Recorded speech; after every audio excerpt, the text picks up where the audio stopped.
So now that the good news has been spread far and wide that XRP is officially declared a commodity along with 15 other digital assets, the first group of man-made assets declared a commodity.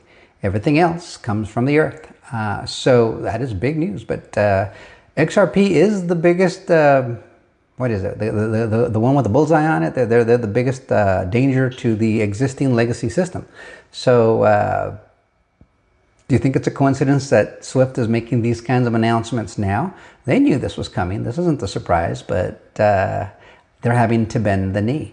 They don't have the patents. They don't have the technology. But if they want to stay relevant, they've got to play catch up, but they're trying to make it seem like, oh, we've been ahead of the curve. Right. Let's check out what they have to say. They just posted this, and they're saying that last week, their CEO, Javier Perez-Tasso, contributed to the Financial Stability Board, the FSB, Cross-Border Payments Summit organized by Andrew Bailey, chair of the Financial Stability Board and governor of the Bank of England. Now, all this war with Iran and all that stuff that's going on, it's got a lot to do with England, guys. And on the next video, which I'll make right after this, we're going to talk a little bit about this. Somebody put a post together that kind of makes it very clear. But they are not going to be the center of the financial world anymore. That's changed. It's going to be the world taking on their fair share of it. It's going to be distributed. So over here they're saying to bring together the public and private sector leaders to accelerate progress on cross-border payments. So now England's interested in accelerating progress. Who's been working on it for 14 years? You know, Ripple.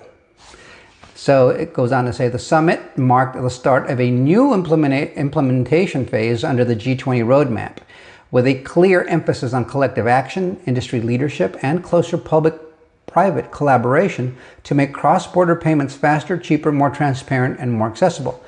Tell me you're talking about XRP without telling me you're talking about XRP.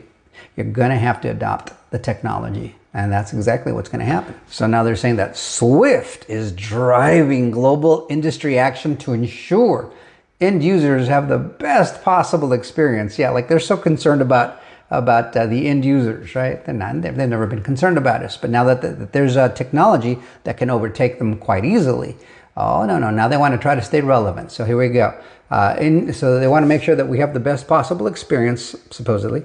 Already today, 75% of payments using the SWIFT network reach beneficiary financial institutions within 10 minutes. Ripple does it in 3 to 5 seconds. And before it used to be a lot longer than 10 minutes. So they're still behind the curve, guys. With many arriving in just seconds. That's your XRP technology.